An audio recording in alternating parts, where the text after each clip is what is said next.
What's up guys, this is Mike, the Detroit Borg, with a look at the new 4th generation Kindle, which just went on sale this week. Amazon has also announced a touch-enabled version called the Kindle Touch, as well as the Kindle Fire tablet, which are arriving in mid-November. I have those on order, so stay tuned for those reviews and comparisons. In the meantime, you can get your hands on the No Frills Kindle 4th Gen right now for as little as $79 with ads, or $109 with no ads. We'll take a look at what that means in the following review. There is no 3G version of the standard Kindle, just Wi-Fi. The Kindle Touch will be the only 3G capable Kindle once it arrives. Quickly going over the changes, the new Kindle is less than 6 ounces and is 30% lighter than the Kindle 3 with an 18% smaller body, but keeps the same 6-inch e-ink display. The new Kindle also gets the latest e-ink display technology with faster page turns. The new Kindle also loses the QWERTY keyboard in favor of an on-screen one, which we'll take a look at in the demonstration. Now the Kindle 4th generation, just like the 3rd generation, ships in this frustration-free packaging. It's also very eco-friendly. It's all cardboard, and you don't need any knives to open this. All you have is this little pull tab, so we'll pull that. It should open right up. And there is the Kindle. Now before we get to the Kindle, let's take a look to see the literature they include with the Kindle. This falls in line with the eco-friendly design of this packaging, so instead of getting a little booklet, all you do is get this little card, which again looks like it's made out of recycled paper. So on the front is the basic instructions. Of course, if you want more detailed instructions, the Kindle has that already in the reader. On the back we have the license and terms of use. Now let's just lift the Kindle out of its cradle, and you can see it's wrapped in plastic, at least on the front. The back isn't wrapped, it's just the front plate. So let's peel this off. There you go. And let's put that aside and take a look to see the cable they included. So we have a USB cable. This is probably a micro USB cable, as it has always been. So there we go. Now you notice they did not include a wall adapter as they have with previous Kindles. So in order to charge this, you'll just have to connect this to any powered USB port, such as on your computer or anything like a DVD player inside your car or whatever. Now since this Kindle is not touch-based, it does have some physical controls. So we have a familiar D-pad for navigating. We have the menu button, the home button, a on-screen keyboard button, and a back button. The on-screen keyboard is controlled by this D-pad, so in order to select a number or letter, you'll have to use this D-pad. On the side we'll find our back and forward button. So the forward button is larger and you press down at an angle, so press this way. Same with the back button, and there's a duplicate set on the right. The Kindle's e-ink screen is matte, so there's less glare, so you see a little glare. It's not that bad at all. Certainly very different if you have a glass front panel. We do have a Kindle logo embossed on the top, and noticeably we have a very low profile bezel. Now this will be different with the touch-based Kindle, which will need a larger lip in order to set up the infrared technology, which is used to identify the positioning of your finger on the panel. In this case, it's not touch-based, so it's able to keep a very low profile. On the back of the Kindle, we'll find this one-piece plate, which looks like it's removable, but it's not. This is not meant to be opened by the end user. You can't change the battery or add additional storage.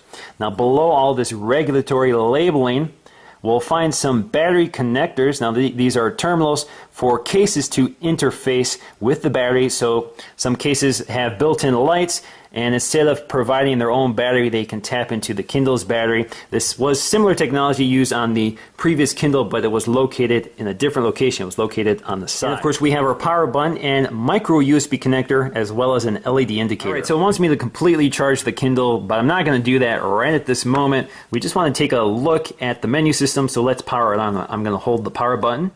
So we can see the LED indicator, and it's now booting up. Alright, so we're going to set this up for the first time, and you can see you can use the D-pad here to select. Of course, I'm in the United States. Next thing I need to do is log into Wi-Fi so it can connect to the Amazon servers and connect to my account and download all of my previous purchases. So I found my time capsule router, so let's connect to that. Now I need to enter my password, and this is where you're going to need to use the on-screen keyboard and the D-pad. So it wants me to press the keyboard button right here. Alright, so we have our on-screen keyboard here, which is surprisingly an A through Z keyboard. It's not a QWERTY keyboard, which is what I'm used to. You can see it's actually a tabbed keyboard, so if you want to go to symbols, you have to go to the top and select them. So let's go to symbols here. You see I have a whole host of symbols. Go back to ABZ. This is lowercase, uppercase.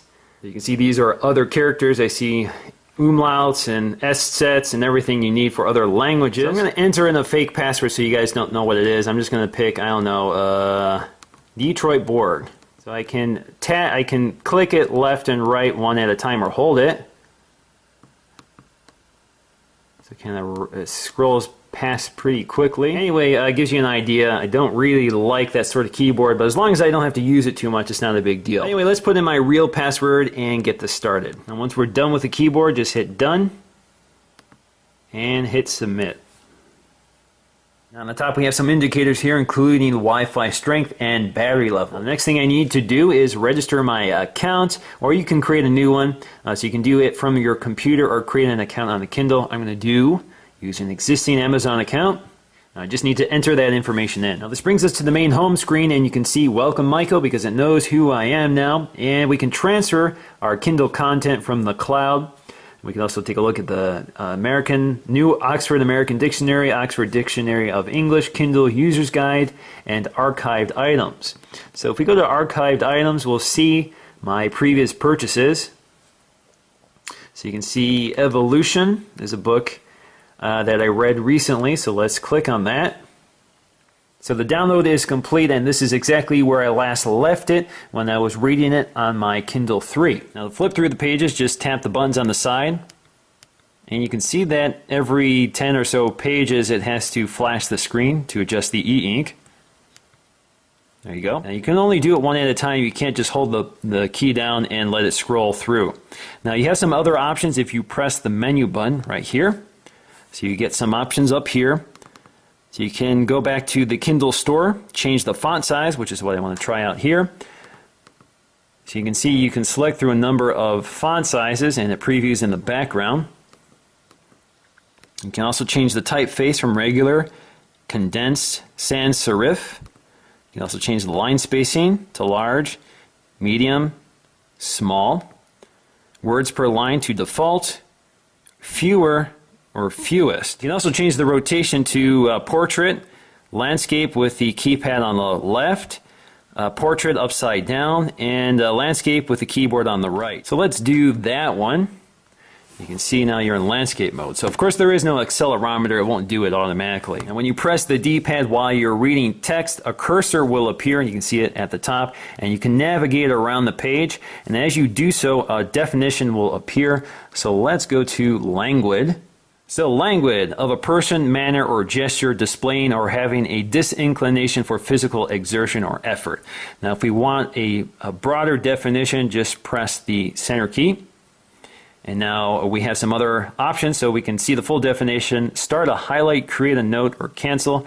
Let's see the full definition. It should bring us right to the dictionary. So there's the full dictionary definition. In order to get back to the book, just press the back key. So you're back to your book. You also have the option to go to a specific page, which you can enter here. So either the page number or a location, which is Amazon's proprietary way of indexing pages. You also have the option to sync to the furthest read page. So if you start going back into the book, you forgot where you left off, this will take you there.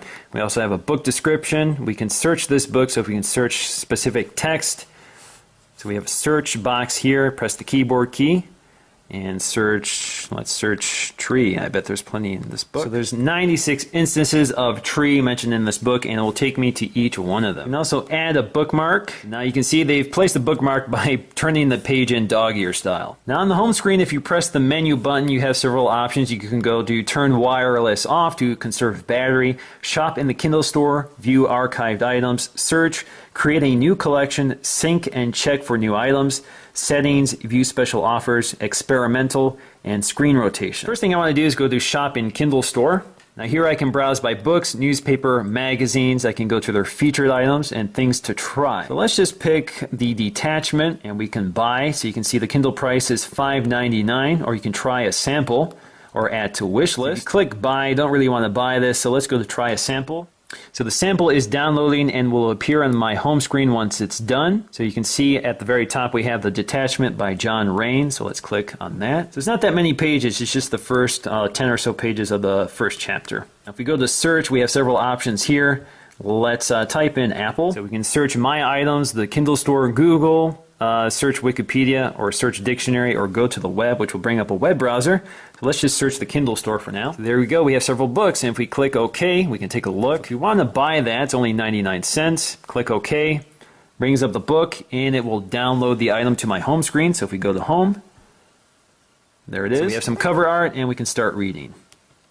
Now let's skip down to Experimental. This is where you can load the web browser. So basically we have a web browser here with an address bar, a back button, a reload button. And it's pretty rudimentary because you don't have a mouse or a touch screen, so you have to move this cursor around. So what I want to do is go to the Apple website. The Apple page loads, and we have this little viewing box here that we can move around. This is basically a magnifier, so if I want to zoom on this section, just press the OK button, and it zooms up. Now to get out of that, you just press the back button.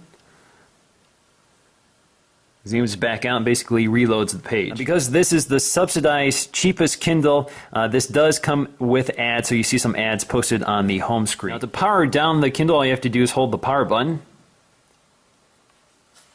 and it shuts down. Wake it back up, just press the power button, hold it for a few seconds. There you go. Now, taking a look at the Kindle 4 versus the old Kindle 3, you can see there's a huge difference in size. There's a big area here for the QWERTY keyboard, and this just has the small area for the physical D-pad and menu buttons. But you can see that the screen size is the same. These are both 6-inch e-ink screens, so there's not a big difference there. This feels quite a bit heavier than the Kindle 4. It's not like this felt heavy to begin with, but this certainly feels very lightweight. Now they appear to be about the same thickness, not a big difference there. On the back you see that the Kindle 3 had speakers, the Kindle 4 does not. The Kindle 3 also had a headphone jack, and the Kindle 4 does not. So on the bottom of the Kindle 3 you see you have a volume controller with a headphone jack, an LED indicator, the micro USB port, and a power slider. The Kindle 4 is much simpler, just with the micro USB connector, an LED indicator, and a power button. Now, it's also interesting to point out that the buttons on the Kindle 3 are actually used on the Kindle 4. There's just fewer of them, but they have the same design, including the same design for the D-pad. Now to test the difference between these two displays, the Kindle 4 versus the Kindle 3, we're just going to turn some pages here. So we're going to go forward. Now the big difference here is that the Kindle 3 has to refresh the entire screen, has to flash the entire screen every time you turn a page. The Kindle 4 only has to do it every 10 or so pages. But you can see the speed is about the same overall. Overall, I'm very impressed by the new Kindle. At $79, it's an unbeatable price for a superb e-ink screen in the lightest and cheapest e-reader on the market, which is backed by Amazon's unbeatable selection and seamless cloud syncing. However, in the end, I would probably recommend the Kindle Touch for the full touch-based keyboard and the touch controls to eliminate the side-mounted page turn buttons, which are easy to trigger by accident. So once again, guys, this is Mike the Detroit Borg. Thanks for watching, and I'll see you again in the next video.